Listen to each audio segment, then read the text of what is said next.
사람과 사랑이라고 하는 제목으로 우리가 한번 말씀 나누도록 하겠습니다.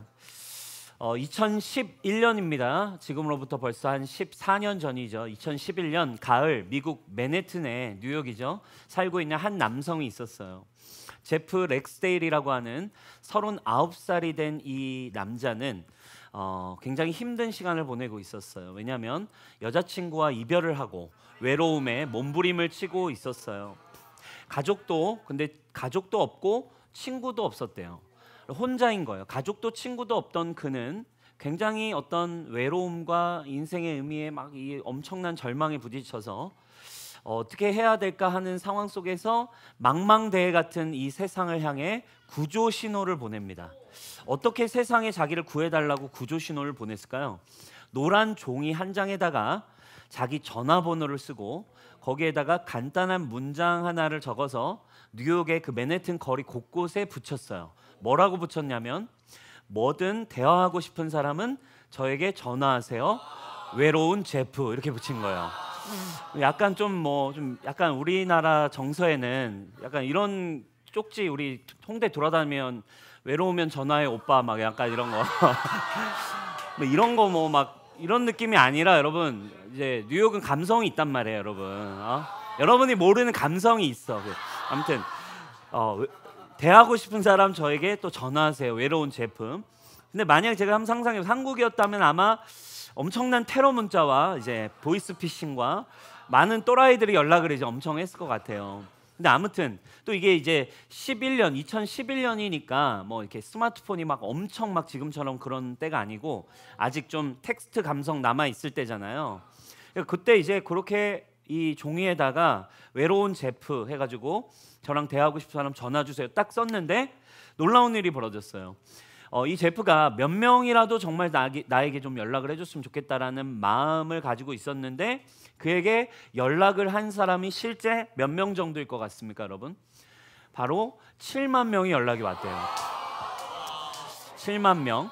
여러분, 뉴욕은 물론 캐나다 사람, 영국 사람, 나이지리아 사람, 말레이시아, 심지어 우리나라 사람 빠질 수 없죠. 한국 사람도 거기에 제프를 연락을 했습니다. 나도 너처럼 외롭다, 또 뭐 이런 하소연을 하는 사람, 또 힘내라는 응원, 여러 가지의 메시지들이 무려 여러분 7만 명이 연락이 왔대요. 여러분 지금 굉장히 솔깃하시는 분들이 계신 것 같아요, 그죠? 나도 한번 해볼까 하는 마음이 있으신 분 계신데, 이 이야기가 여러분 행복의 기원이라고 하는 책에 소개된 일화입니다. 근데 그 책에서 이 행복의 기원이라는 요 책의 한 챕터에서 그 저자가 이야기하고 싶은 요지가 이거예요. 결국 사람이 결론이다, 그죠? 사람에게 사실상 필요한 게 뭔 줄 아느냐? 사람의 행복을 결정하는 것은 사실상 사람이다라고 하는 요 이야기를 던지면서, 결국 사람은 너무너무 외롭고 사람이 없이는 사람이 그 외로움을 해결할 수 없고 행복할 수 없다라고 하는 이야기를 합니다. 근데 여러분, 공교롭게 오늘 성경에서도 동일하게 한 남자가 등장합니다. 오늘 우리가 읽은 본문이에요. 전도서 4장 8절 새 번역으로 보면 뉴욕의 한 남자가 아니라 성경에도 한 남자가 있어요. 자, 이 한 남자가 있는데 똑같아요. 제프하고 똑같습니다. 자식도 없고 형제도 없이 이 사람도 혼자 살고 있어요. 그러나 그는 쉬지도 않고 일만 하며 산다. 그렇게 해서 모은 재산도 그의 눈에는 차지가 않는다. 그러면서도 그는 가끔 어찌하여 나는 즐기지도 못하고 사는가, 도대체 내가 누구 때문에 이 수고를 하며 사는가 하면서 인생은 도대체 뭐냐, 내가 이렇게 혼자 돈 벌고 나 이렇게 혼자 열심히 돈도 벌고 살았는데 함께 할 수 있는 사람이 없는 것 때문에 그의 수고도 헛되고 그의 인생이 부질없는 일이다 라고 오늘 성경도 전도서의 전도자가 우리에게 얘기하고 있어요. 세상에 헛된 일 한 가지를 더 보았다라면서 7절을 시작하잖아요. 근데 어떤 거래요? 아무리 돈을 잘 벌고 아무리 열심히 살아도 친구도 없고 함께 할 사람도 없는 그에게는 인생의 외로움, 그 어려움 속에서 인생의 부질없음을 느끼고 있대요. 여러분, 근데 공교롭게 성경이 이 이후에 이 외로운 이 한 남자에게 뭐라고 답을 줄까요? 9절과 10절입니다. 똑같아요. 바로 사람이 답이다 라고 답을 내리고 있어요. 혼자보다는 둘이 더 낫다. 두 사람이 함께 있을 때 더 좋은 결과를 얻을 수 있기 때문이다. 그 가운데 하나가 넘어지면 다른 한 사람이 자기의 동물을 일으켜 줄 수가 있다. 그러나 혼자 가다가 넘어지면 딱하게도 일으켜 줄 사람이 없다라고 하는 거예요. 여러분, 오늘 성경도 정말로 혼자서는 외롭다. 근데 사람이 없으면 사람이 있어야만, 사람이 너에게 있어야만 너는 그 인생의 의미와 외로움을 해결할 수 있다. 여러분, 사람이 답인 거예요. 사람이 필요해요. 사람이 중요합니다. 인간은 사람이 없이, 사람은 사람이 없이 살 수 없어요. 근데 여러분, 인생의 아이러니 중 한 가지는 이거예요. 인간이 사람을 너무너무 중요하게 생각해요. 사람이 없으면 안 됩니다. 관계가 없으면 안 돼요.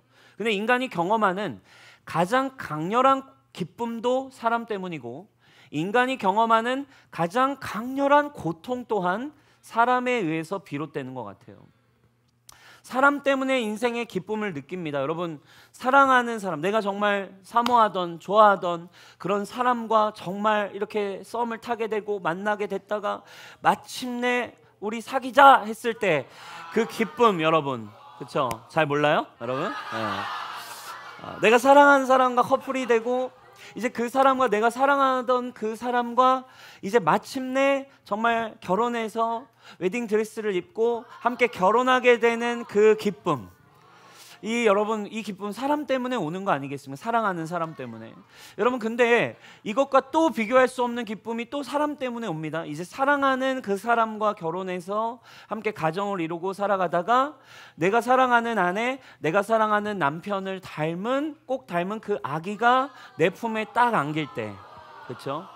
그때 그 자녀, 사람이잖아요. 그 사람 때문에 정말 세상이 줄 수 없는 정말 새로운 차원의 어떤 그 신비와 기쁨을 또 맛보게 됩니다.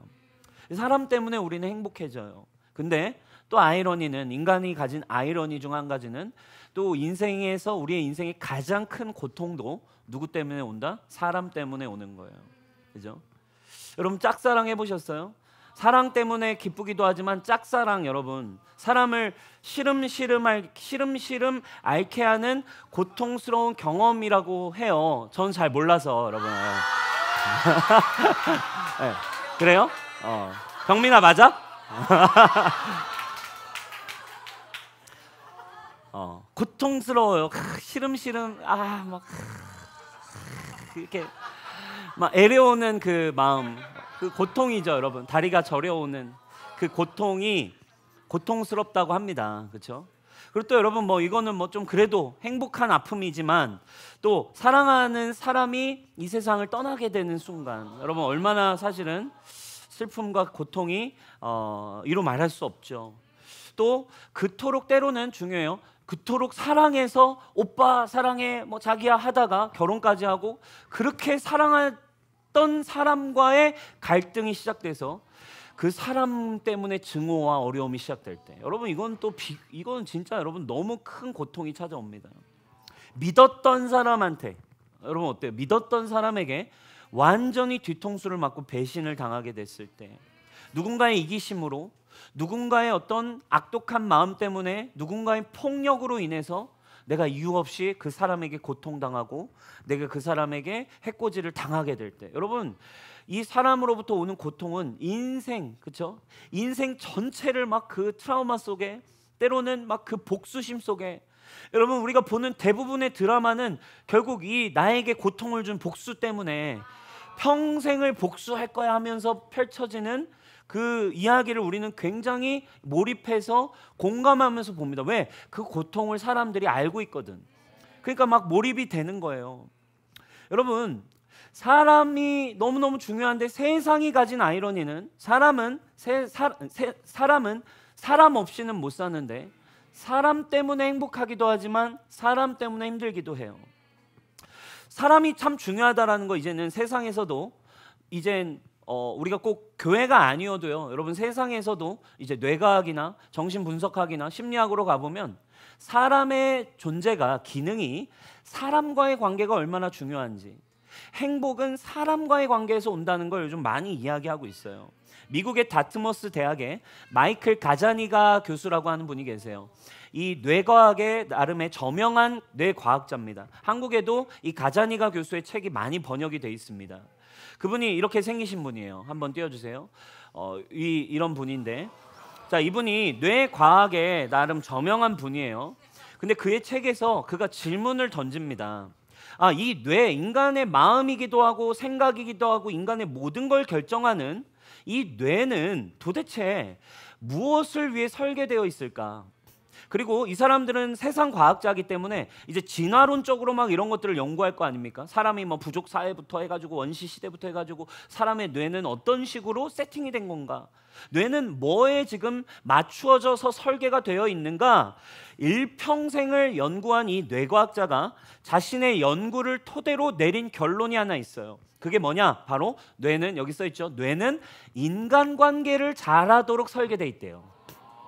뇌과학자가 뇌 연구를 통해 사람의 수많은 수천 년의 사람의 역사와 부족 사회부터 해서 지금까지 살아온 인간의 뇌 기능, 무엇 때문에 무엇으로 자연적으로 설계가 되어 있는가? 결론을 이렇게 내려요. 인간관계를 잘하도록 설계됐대요. 인간은 뼛속까지 사회적 존재고, 인간은 기본적으로 인간의 뇌에서부터 모든 것을 남을 설득하는 거, 남의 마음에 들게 하는 거, 남을 속이는 거, 남의 마음을 이해하는 거, 남의 마음에 들게 하는 거, 이런 것들을 최우선적으로 사회적으로 움직이도록 뇌가 세팅되어 있다라고 이야기를 합니다. 그가 이제 논거로 드는 이제 논리로 이거를 설명하는 이유가 몇 개가 있어요. 그 중에 한 가지가 이겁니다. 뇌는 사회적이고 관계적이지 않은 일에 대해서는 스스로 알아서 배우거나 습득할 수 없다라는 게 그 증거래요. 예를 들면 골프라는 걸 한번 사람이 처음 내가 골프를 배워야겠다라고 딱 하면 사람은 뇌를 사용해서 이걸 배우잖아요. 근데 처음부터 이걸 잘할 수 없다라는 거예요. 그냥 골프를 배우려면 뇌가 골프에 대해서 학습하고 배우고 연습하고, 그리고 또 연습해도 잘 되지 않고 학습과 노력이 필요하대요. 왜냐하면 골프 치고 공부하고 뭔가 새로운 공식을 배우고 뭔가를 습득하는 것은 뇌가 원래 지금 디자인된 설계랑은 다른 영역이기 때문에 뇌를 막 굴려서 습득을 해야 된다라는 거예요.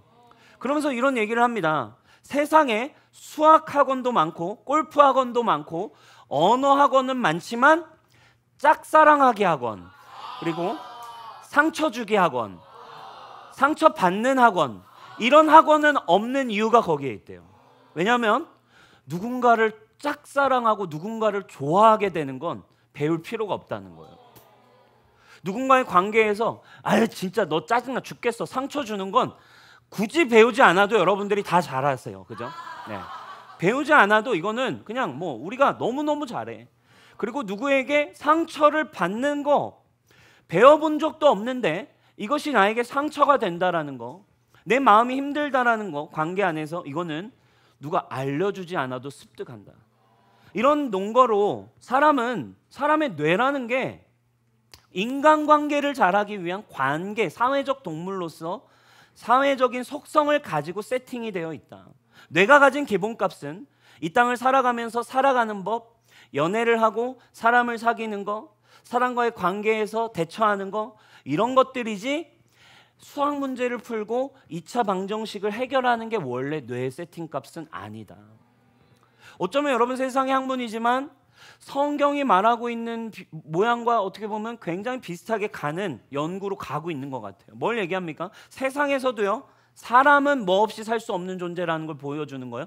사람이 없으면 사람은 존재 자체가 불가능하고, 그리고 뇌라는 것도 한번 연구를 하면 할수록 사람과의 관계에서 살아가는 것에 가장 우선순위로 포커싱 되어 있는 존재다라는 걸 이제 세상 사람들도 이미 다 알고 있어요. 행복은 사람에게서 온다.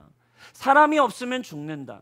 사람이 답이다. 사람이 결론이다. 사람이 필요하다.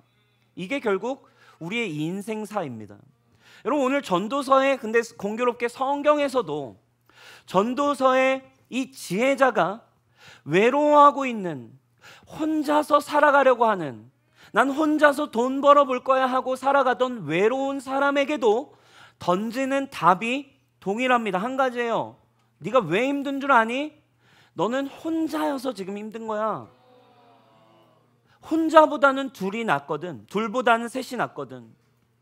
여러분, 이런 의미에서 사실 우리가 인생 뭐 있습니까? 사실 단순한 것 같아요. 인간적으로 볼 때, 성경적으로 볼 때, 하나님의 창조의 목적으로만 봐도 사람은 행복을 언제 느낄까요? 행복이 뭘까요? 함께하는 것이 행복인 거예요, 여러분. 그죠? 무언가를 내가 잘한다고 행복이 아니에요. 젊을 때나 괜찮겠죠. 지금은 당장 그것만 있으면 괜찮을 것 같죠? 아닙니다. 함께하는 것이 행복이에요. 그럼 구체적으로 누군가와 함께하는 게 행복이에요. 근데 언제 행복감을 느낄까요? 그 사람과 행복할, 누군가 사람과 만날 때 행복함을 느껴요. 근데 아무나는 아닙니다. 구체적으로 그 사람과 언제 함께 있을 때 행복하냐면 그 사람이 입을 엽니다. 입을 열면 이제 말을 해요. 표정을 짓습니다. 표정은 비언어적인 언어입니다. 그 사람이 행동을 합니다. 그것 또한 언어입니다. 그 사람이 하는 말 때문에 내가 행복해져요. 그 사람이 표정을 지을 때 내가 행복해져. 왜? 그 사람의 입에서, 그 사람과 함께 하는데 그 사람의 입에서 나오는 말들이 어떤 말들인 거예요? 그 사람과 나 사이의 관계를 증진시키고 나의 기분을 좋게 해주고 서로가 서로를 위해주면서 서로가 건설적이며 나의 감정이나 나의 상황에 서로가 막 파괴적인 그런 게 아니라 서로가 서로를 성장시키기도 하며 서로가 서로를 위로하기도 하고 서로가 서로의 마음을 헤아려주고 증진시키는 말들이 나올 때 함께 있기만 해도 행복해지는 거예요. 근데 반대로 사람과 있을 때 함께 있는 게 행복인데 함께 있는 게 너무 큰 고통인 경우가 생긴다 이거예요. 왜? 그 사람이 똑같이 나오는 말이, 그 사람이 짓고 있는 표정이, 그 사람이 내게 하는 행동이 다 언어거든요. 그렇죠? 다 그리고 그것은 나에게 언어와 정보와 말로써 나에게 들어오게 됩니다. 근데 그것이 나를 오히려 파멸시키고 나를 힘들게 하고 나의 상처가 건드려지기 시작할 때 오히려 그 사람 때문에 나는 행복감을 느끼지 못해요. 그리고 탈출하고 싶어 합니다. 혼자 있고 싶어 합니다. 그리고 오히려 떠나려고 합니다. 그러나 곧 또다시 외로워지고 또 사람에게 가지만 또다시 힘들어지고 이게 결국 인간의 아이러니예요. 여러분, 왜 사람이 필요할까요? 그리고 그 사람이 행복해지는 이유는 사람 때문에 행복해지는 구체적으로 얘기했어요. 그 사람의 말 때문이라고. 여러분, 이게 들어가 보면 왜 우리는 이런지 성경적으로 이유를 우린 너무 잘 알고 있어요. 왜 우리는 그 존재가 없으면 못 살까요? 그리고 그 존재가 하는 말들을 함께 듣고 관계하면서 함께 있기만 해도 행복을 느낄까요? 바로 우리는 성경이 얘기하고 있어요. 바로 하나님의 형상으로 지음받은 존재이기 때문에. 하나님과 연합되어서 하나님과 관계 맺고 하나님과 함께 하면서 하나님의 입에서 나오는 말씀으로 우리가 디자인돼서 살아가도록 창조되었기 때문에 하나님에게서 나오는 말씀이 생명이고 나를 살게 하는 진리라서 그분과 함께 있기만 해도 나는 생명 그 자체이고 행복하고 가장 존귀로운 창조의 목적대로 살 수 있는 것은 하나님과 연결되어 있을 때였어. 근데 하나님과의 관계가 끊어져 버렸네. 인간의 죄로 말미암아 하나님과는 관계할 수 없게 됐어. 더 이상 하나님의 입에서 나오는 말이 들리진 않아. 근데 우리는 하나님의 형상으로 창조됐어. 사람이 필요해. 사랑이 필요해. 그래서 사람을 만나봅니다. 근데 사람은 하나님과 같지 않거든. 사랑은 하나님이셔서 하나님께 연결되어 있을 때에만 사랑을 받았었던 건데 여러 사람, 이 사람 저 사람 만나보는데 이 사람은 나에게 진정한 사랑을 줄 수 없어. 어떨 때는 입에 발린 말로 꿀처럼 자기야 사랑해 라고 말하지만 1년만 지나봐 갑자기 그 입에서 똥이 나오기 시작하는, 꿀이 나오던 입에서, 꿀이 떨어지던 표정에서 이제는 보기만 해도 막 짜증이 나는 얼굴로 보게 되는 그 변화를 우리는 경험한다니까요. 그죠? 이 사람이 나를 행복해 줄 수 있을까? 만나보지만 처음엔 좋았던 것 같아. 그러나 그 사람의 행동에서 그 사람의 입이 변질되거든. 그러다 보니 우리는 또 어려워집니다. 그런 존재예요. 하나님이 그런 관계성을 인간 안에 투영하셨어요. 그래서 인간은 사실 사람을 필요로 합니다. 그런데 그게 지금 얘기했듯이 어때요? 위험 부담이 너무 커요. 사람에게서 행복을 느끼고 사람 없으면 안 되는데 그 사람에게 또 상처를 받을 가능성이 굉장히 농후하고 크기 때문에 그렇습니다. 그리고 결국 우울증이라는 건, 삶의 매너리즘이라는 건, 삶에 대한 회의라는 건 결국 이런 관계 속에서 너무 많은 상처를 받아버린 사람들은 이제 삶의 의미가 힘들어지기 시작해요. 혼자서 살고 싶지만 문제는 혼자서 또 안 되거든. 우울해집니다. 힘들어져요. 어려워집니다. 이게 사람이 지금 가지고 있는, 이 세상이 돌아가고 있는, 여러분 지금 아이러니예요. 여러분 총 맞은 것처럼이라는 노래 아시죠? 이거는 진짜 너무 정확하게 지금 오늘의 설교를 담고 있어요. 그죠? 빵! 총 맞아봤어요, 여러분? 이별이 총 맞은 것처럼 나를 죽게 했대. 그죠? 손이 잘린 고통과 그 사람이 나에게 이별한 고통이 여러분 비교가 어느 정도일까? 근데 그 정도로 실제로 고통이에요. 그래서 여러분 논문 중에 이런 논문이 있어요. 사람이 육체적으로 아픈 고통이 고통으로 느껴진다면 관계에서 오는 고통이 똑같이 뇌에서 고통을 느낀다면, 실험을 한 거야. 그래서 62명을 대상으로 31명 그 사람이 사회적으로 관계에서 당하는 고통으로 똑같이 타이레놀을 먹인 거야. 그러니까 육체적 고통인 사람과 관계적 고통인 사람 타이레놀 똑같이 먹여가지고 육체적 고통이나 그 정신적 고통이나 똑같이 타이레놀을 먹였더니 좀 괜찮아지는. 그러니까 우울증이 걸리면 약을 먹으면 괜찮아지는 이유도 똑같죠, 사실은. 그러니까 어쨌든 총 맞은 것처럼 사람에게서 실현을 당한 것이, 난 너와 더 이상 함께하지 않을 거야, 이제 우리 헤어지자, 이 말이 살인과 같은 거래요. 난 죽었다, 와, 이렇게 죽음과 같은 신체적 고통과 관계에서 오는 고통이 비슷한 수준으로 아프다를 노래한 거예요. 얼마나 여러분 힘들었겠어요. 총 맞은 것처럼, 구멍 난 것처럼, 막 이런, 내 가슴에 구멍이 뻥 뚫린 것처럼. 여러분 너무 정확한 사실은 표현인 거죠. 사람 때문에, 사랑 때문에 죽은 것처럼 내가 힘들대요.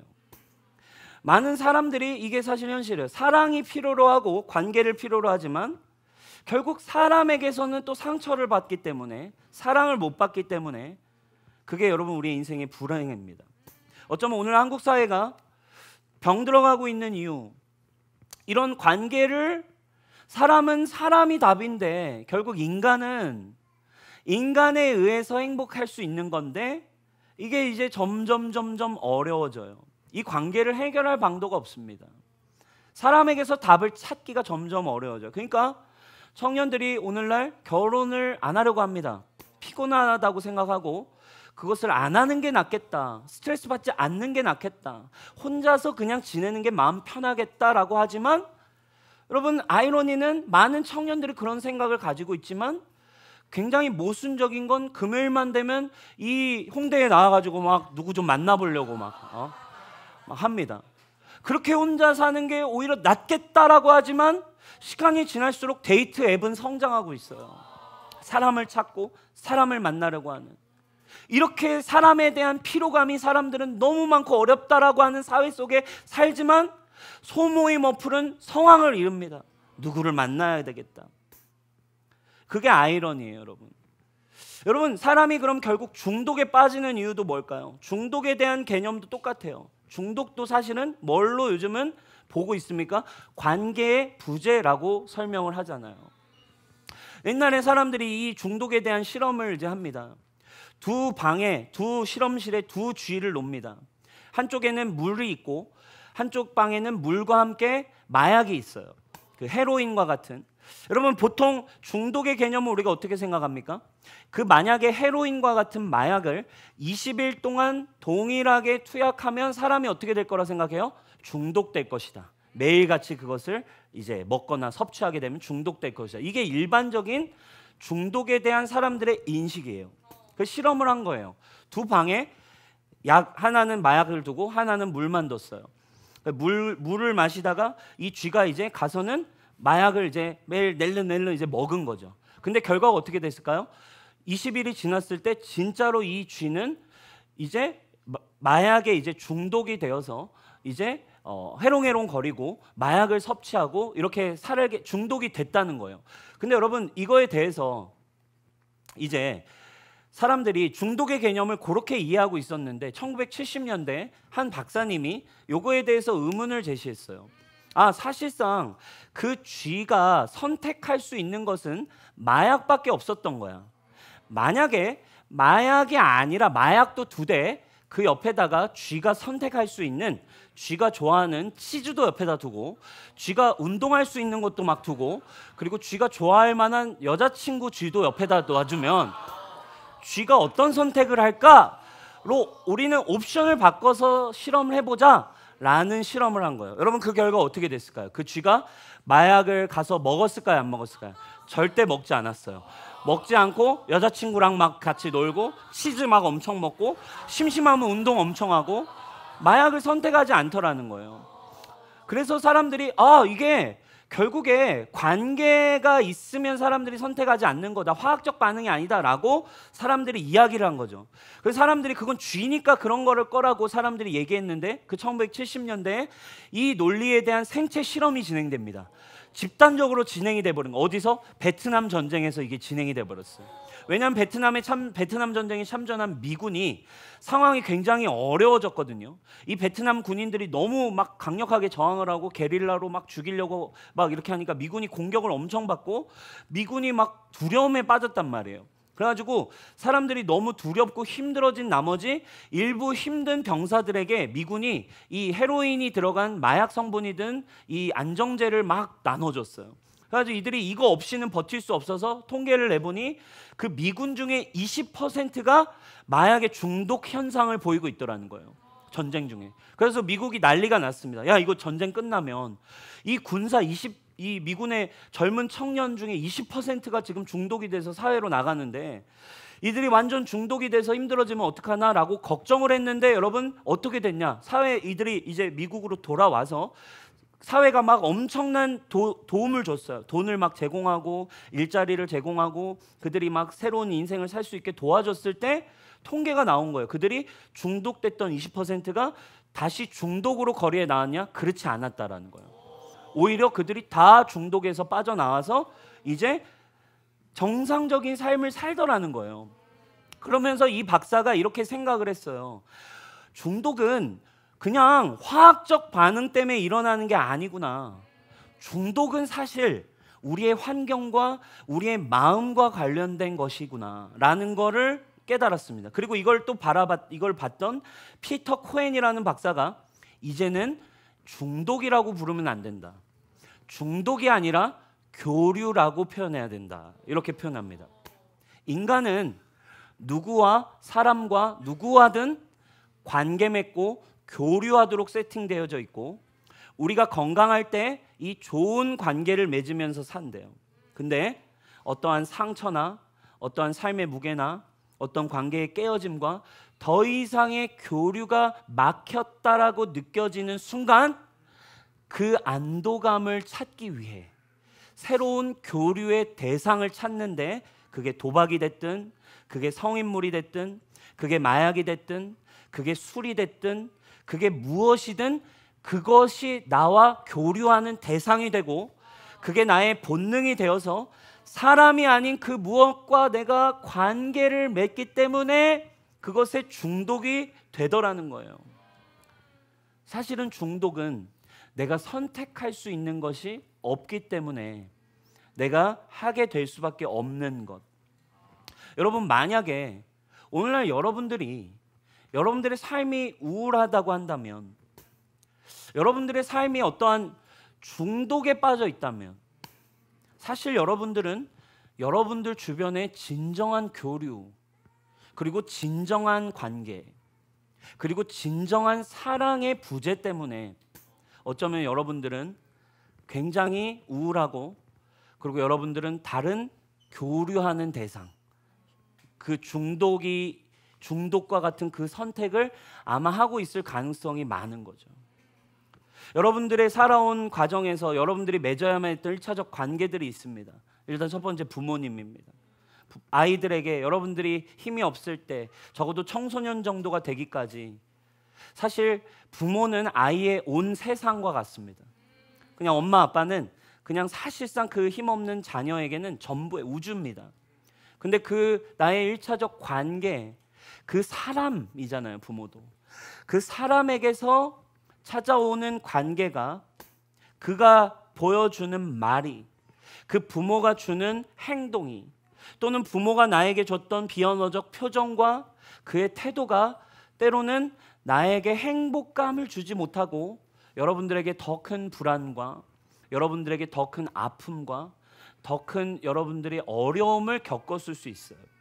그러면 여러분들은 그 관계의 부재 때문에 아마 무언가를 선택해야만 하는 인생이 됐을지 모르겠어요. 어린 시절부터 나는 술에 빠졌을 수 있고, 어린 시절부터 나는 이성에 빠졌을 가능성도 있고, 어린 시절부터 성적인 것들을 오히려 탐닉하는 삶을 살 수밖에 없었던 이유는 사실상 뭐라고 얘기하고 있어요? 관계의 부재, 사람의 부재. 제대로 된 사람과 참된 함께하는 행복감을 경험하지 못할 때 사람은 망가지기 시작하고, 사람은 어려워지고, 사람은 힘들어진다. 이것을 이야기하고 있습니다. 사람과 사랑, 이것이 여러분 사실 인간에게 필연적인 행복의 조건이에요. 사람 때문에 행복함을 느낍니다. 사람이 없으면 행복하지 않습니다. 사람을 통해 그 사람의 말과 행동, 그 관계, 함께함 속에서 오는 그 기쁨과 사랑이 느껴질 때 우리는 행복의 조건이 충족된대요. 그러면 여러분, 우리를 사랑하시는 하나님이 우리를 어떻게 하기를 원하셨을까요? 지금부터 우리가 들어야 할 진짜 기쁜 소식, 복음이 있어요. 사람과 사랑이 인간을 행복하게 할 수 있는 충족 조건, 그리고 이것은 하나님의 형상이기 때문에 우리가 그렇게 됐기 때문에 하나님은 이 문제를 어떻게 해결하셨을까요? 인간에게 답이 되어 주시기 위해 하나님께서, 그 완전하신 하나님께서 완전한 사람의 모양으로 나타나셨다는 거예요.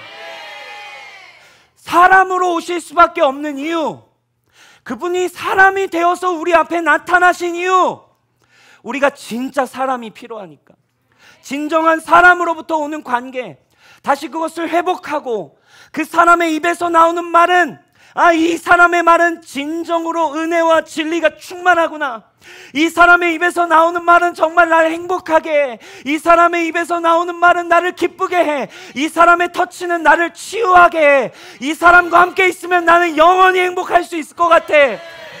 이것을 확실하게 영원토록 거짓말하지 않고 변하지 않고 썩지 않고 줄 수 있는 사람이 필요한데, 그 사람으로 오신 분이 바로 우리 주 예수 그리스도라는 거예요. 사람으로 오신 게 여러분 이상합니까? 성육신, 완전한 인간이라는 교리가 여러분 허무맹랑하다고 느껴지세요? 아닙니다. 지금도 인간은 오늘 인류 역사 속에 사람을 찾고 있어요. 사람이 없으면 죽어갑니다. 사람이 없으면 목말라요. 사람 때문에 힘들다니까요, 여러분들의 인생이. 이거 여러분 멀리 있는 현실이 아닙니다. 복음은 허무맹랑한 이야기가 아니에요. 왜 사람으로 오셔야 했냐고요? 왜 완벽한 사람의 모습으로 오셔야 했을까요? 바로 우리를 창조하신 모습 그대로 주님은 다시 하나님 안에서 회복시키기 위해 완전한 사람으로 와 주셨습니다. 그 대신 그분은 인간의 몸을 딛고 오셨지만 죄는 없으시고, 그분은 완전한 사랑을 그대로 담고 인간의 모양으로 오셨어요. 빌립보서 2장 6, 7, 8절입니다. 우리 같이 한번 크게 한번 읽어볼까요? 시작. 그는 근본 하나님의 본체시나 하나님과 동등됨을 취할 것으로 여기지 아니하시고 오히려 자기를 비워 종의 형체를 가지사 사람들과 같이 되셨고 사람의 모양으로 나타나사 자기를 낮추시고 죽기까지 복종하셨으니 곧 십자가에 죽으심이라. 할렐루야. 왜? 뭐래요? 하나님과 동등한 분이신데 그렇게 취할 것을 여기지 않으시고 결단하셨어요. 무엇의 모양으로? 사람의 모양으로 나타나셔서 자신을 비우시고 사랑을 담으신 채 오셔서 사랑이 필요한 우리에게, 사람으로 회복해야만 하는 우리에게 진정한 관계, 진정한 사람의 관계로 우리 안에 들어오셔서 우리와 함께 관계 맺으시고 우리에게 충족할 만한 행복을 주시는 영원하고 완전하신 사람, 바로 우리 주 독생자 예수 그리스도이십니다. 그분은 2000년 전에 실제로 그래서 마구간에 태어나셨어요. 사람의 모양으로 응예하고 태어나신 그 성육신을 우리는 그래서 생각하면 생각할수록 주님의 신비와 지혜, 우리를 사랑하신 하나님의 방법, 우리는 찬양하고 놀라지 않을 수 없어요. 그리고 그 사람은 할 수 없는 사랑을, 그분의 모습을 보면 우리에게 완벽하게 보여주세요. 그분이 말하면 사람들이 살아났어요. 그분의 터치 한 번이면 사람이 치유됩니다. 그리고 그분을 만날 때 사람들은 생수의 강, 영원히 목마르지 않을 생수를 마시는 느낌과 믿음을 갖게 됐습니다. 그게 저와 여러분들을 위해 오신 완전한 사람이신 하나님의 아들 예수 그리스도인 줄 믿습니다. 마태복음 1장과 28장은 동일한 문장, 동일한 목적으로 주님의 오심을 설명하고 있어요. 보라, 처녀가 잉태하여 아들을 낳을 것이요 그의 이름은 임마누엘이라 하리라 하셨으니, 이를 번역한즉 하나님이 너 혼자 느끼지 않도록, 너가 외롭지 않도록 내가 함께한다. 할렐루야. 떠나시면서도 분명하게 이야기하세요. 볼지어다 내가 세상 끝날까지 너와 함께할 거야. 너는 혼자가 아니야. 너는 혼자 있는 존재가 아니야. 사랑하는 여러분, 우리는 정리하면 사람이 필요해요. 사람 없이 살 수 없는 존재예요. 그리고 그 사람과 함께 있을 때 세상이 줄 수 없는 행복을 느낍니다.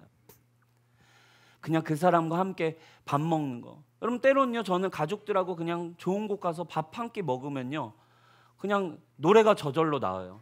이것이 행복이라오. 그냥, 그죠? 내가 사랑하는 사람들과 그냥 밥 한 끼 먹으면서 그들의 입에서 그냥 딸들이 그냥 입에 들어가는 것만 봐도 행복한 그 느낌, 그죠? 사람이 내게 행복을 주는 거예요. 근데 여러분, 이거는 인간에게선 사실은 완벽함을 찾을 수 없습니다. 그래서 저는 너무 감사해요. 예수 그리스도를 만난 것이 저의 인생의 가장 큰 행복인 거예요. 그 누구를 봐도, 나 자신을 봐도, 내 부모를 봐도, 누구를 봐도 완벽한 사람이 없어서 내 마음에 상처를 줘. 내 마음에 들지 않아. 그건 상대방도 마찬가지겠지. 누가 내 마음에 어떻게 들겠습니까? 내가, 왜 웃어? 뭐야? 그죠? 상대방도 마찬가지겠지. 그죠? 나를 보면서 만족이 되겠습니까? 저희 아내가 저를 보고 만족하겠습니까, 여러분? 아니죠. 그래서 여러분, 저와 여러분들에게 복음이 있다니까요. 우리가 만날 수 있는 그 완전하시고 사랑 그 자체이신 사람, 바로 예수 그리스도. 그분을 어떻게 만날까? 여러분, 그분을 만나는 은혜가 여러분들의 신앙에 있기를 축원합니다. 교회는요, 사람 만나는 거, 여러분, 사람에 대해서 소망이 없는 우리가 이곳에 모여서 완벽한 사랑을 주실 수 있는 사람, 예수 그리스도를 만나는 일입니다. 그러면 그 사람을 어떻게 만나? 예수님 어떻게 만납니까? 눈에 안 보이는데 부활해서 보좌 우편에 앉아 계신다면서요. 그분을 만나는 방법이 뭘까요? 그분이 두 가지 방법을 알려주셨어요. 첫 번째, 나는 아버지 품으로 갈 거야. 이제 나는 안 보일 거야. 이제 나는 떠나. 그럼 니네가 나를 어떻게 만나냐고? 이제 성령, 보혜사 성령님을 보내주실 거야. 나는 육신으로 있어서 내가 있는 것보다 내가 떠나는 게 오히려 나. 왜? 저쪽에 한국에 있는 애들은 나를 만나기 힘들 거거든. 그죠?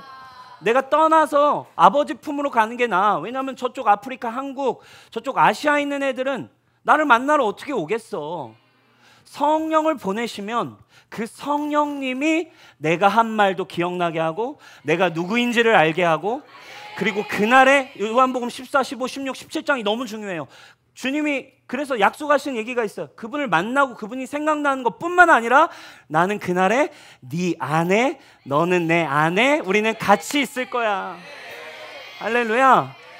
성령을 보내셔서 오늘 저와 여러분들이 성경 66권 말씀과 함께 말씀을 들을 때 우리는 성령님의 역사로 말미암아 예수 그리스도 그분을 만날 수 있는 믿음을 선물로 주신다라고 하는 거. 여러분, 말씀을 통해, 예배를 통해, 원하기는 찬양 가운데, 예배 가운데 말씀을 통해 살아계신 예수님을 인격적으로 그분을 만나는 경험이 있기를 축복해요. 두 번째 만나는 방법이 또 있어요. 성령을 통해 만나는데, 자, 이제 성령을 통해 제가 예수님을 믿을 때 어떻게 돼요? 저는 예수님을 경험하게 되고 그 살아계신 육신으로 성육신하셔서 독생자 예수 그리스도의 구원자 그분을 만날 때 그분이 내 안에 오시게 돼요. 그래서 나는 새로운 피조물이 된대요. 예수님이 내 안에 계시고 나는 죽고 그 예수님이 내 안에 거하고 계신다. 할렐루야. 이게 복음이거든요. 그래서 이제 예수님이 거하는 거예요. 나는 그때부터.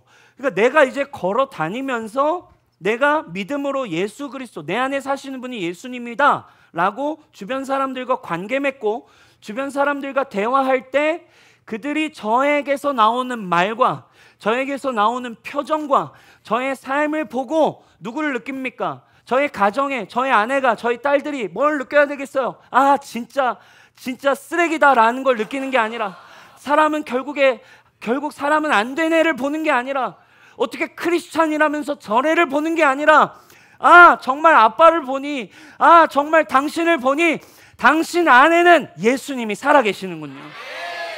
예수님은 진짜 살아계신 이 땅에 오신 하나님의 사람이군요. 당신을 보니 예수님이 누구인지를 알 것 같습니다.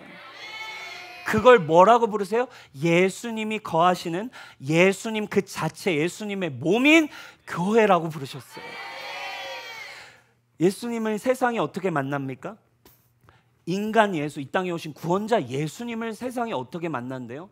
몸된 교회를 통해서 만나는 거예요. 할렐루야. 그래서 여러분, 세상은 우리를 만날 때 누굴 만나는 거예요? 사람을 만나는데 누구? 예수 그리스도를 만나. 그래서 예수님은 우리에게 주신 기쁜 소식이 있어. 그분이 우리에게 오실 때 이전 것은 지나갔고 보라 새 것이 되었다. 우리를 그래서 예수님이, 그러니까 나는 이제 누구야? 나는 누구? 예수님. 여러분, 우리 들어올 때 네온 사인 봤죠? New Creation. 자, 이전 것은 지났으니 보라 새로운 창조물. 여러분, 그거 아세요? 우리는 그리스도 안에 있는 저와 여러분, 적어도 예수님을 믿으면 우리는 뭐라고 표현해요? 우리는 신인류입니다, 여러분. 약간 이단 같죠? 이렇게 얘기하니까. New Creation, 새로운 창조. 아담으로부터 온 이거는 못 써. 이제 아담으로부터 온 거는 이제 폐하고 이제 한 사람, 완벽한 한 사람으로 말미암아 새로운 혈통, 새로운 존재, 그 영원한 나라에 들어가기에 합당한 새로운 부활에 참여할 수 있는 연합된 존재, 하나님의 자녀들. 할렐루야. 새 사람이 됐대요. 할렐루야. 그러니까 우리는 예수님 안에 믿을 때 예수님을 만나셔야 되고, 예수님 만난 순간 복음이 우리에게 준 선물은, 내 주변에 만나는 사람은 누구를 만나는 거예요? 이 세상 사람이 아니라 나를 누구로 소개해야 돼요? 소개합니다. 저는 새 사람입니다. 저는 새롭게 된 사람입니다. 할렐루야. 여러분, 오늘 만약에 믿음이 생겨서 여러분 안에 사랑의 마음이 생긴 분들이 계시다면 여러분들 가족에게 가셔서 여러분 정중하게 여러분들 자신을 소개하세요. 소개합니다. 새 사람 인사드립니다. 그동안 엄마 죄송했습니다. 저는 이제 새 사람을 선보이겠습니다. 할렐루야. 그렇게 여러분, 세상이 예수가 진짜 이 땅에 오셨던 것, 그리고 그분은 지금도 살아계신다라는 것, 그리고 그분은 지금도 사람을 행복하게 할 수 있는 유일한 사람이시라는 것, 저와 여러분들이 행복해지셨으면 좋겠어요. 그 진짜 사람 그리고 사랑, 그것을 완벽하게 우리에게 선물로 주기 위해 이 땅에 오신 성육신하신 하나님의 아들, 완전한 인간, 완전한 하나님 예수 그리스도. 여러분, 이건 멀리 있는 교리가 아닙니다. 오늘 여러분들에게 이 진짜 사람 예수 그리스도가 여러분들의 삶에 만나지는 은혜가 있기를 축원합니다. 그리고 사랑하는 여러분, 우리 교회에 온 지 얼마 안 되신 분들, 남빈 목사를 비롯해서 우리 교회에 있는 우리 모두가 소개합니다. 새 사람입니다. 주님의 성품으로 당신을 섬기기 원합니다. 내 안에 있는 나는 부족하지만 온전하시고 사랑 그 자체이신 예수님의 성품으로 제가 나아가기를 결정합니다. 여러분, 세상이 어떻게 되겠습니까? 그때 저는 이 세상에 너무 힘들어하고 있는 이 세상 사람들에게 소망이 될 수 있을 거라고 생각합니다. 오늘 말씀 마무리하고 싶어요. 사랑 여러분, 아까 우리가 총 맞은 것처럼이라는 얘기를 했어요.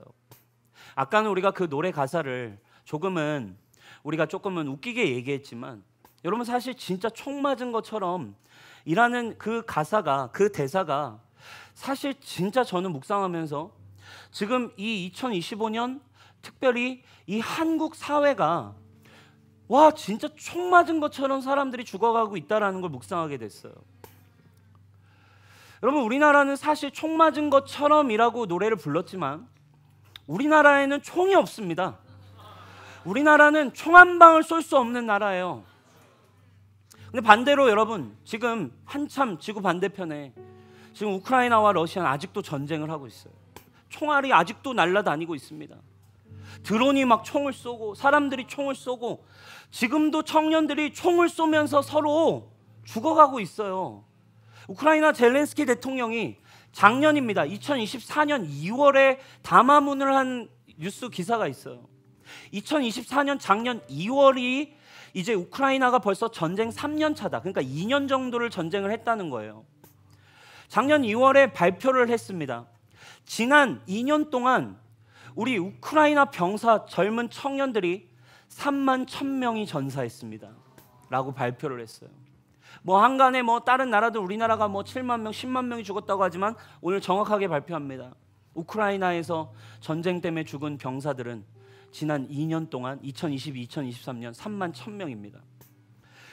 여러분, 물론 러시아군 그리고 부상당한 사람, 이런 사람 전체 합치면 사상자가 엄청 많겠지만 정확하게 자기가 전쟁으로 죽은 병사가 3만 1,000명이라고 발표했어요.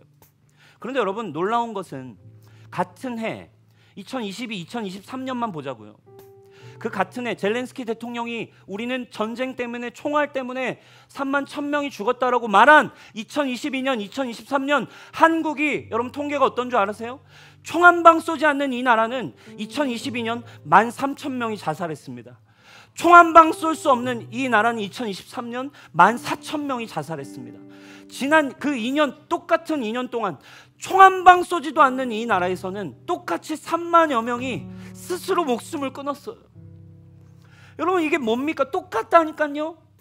사람이 사람을 죽이고 있지만 총 한 방 쏘지 않는 이 나라에서도 지금 이 세대에, 이 세상이 수많은 사람들은 사람 때문에, 어려서부터 받았던 사람에 대한 상처 때문에 다른 걸 중독되고 다른 걸 선택하고 이것도 해보고 저것도 해보고 이 사람도 만나보고 저것도 만나보고 성공해보면 되겠다, 차라리 나 혼자 살면서 돈 벌어보면 좋겠다 하지만 성경이 이미 얘기하고 있는 것처럼 헛됨을 느끼고 우울함에 빠지고 결국 그 우울감, 관계로부터 사람 한 명이 없어서 진짜 옆에서 있을 수 있는 사람, 여러분 착각하지 마세요. 여러분들에게 위로해 줄 수 있는 한 사람, 있는 사람 절대 죽지 않습니다.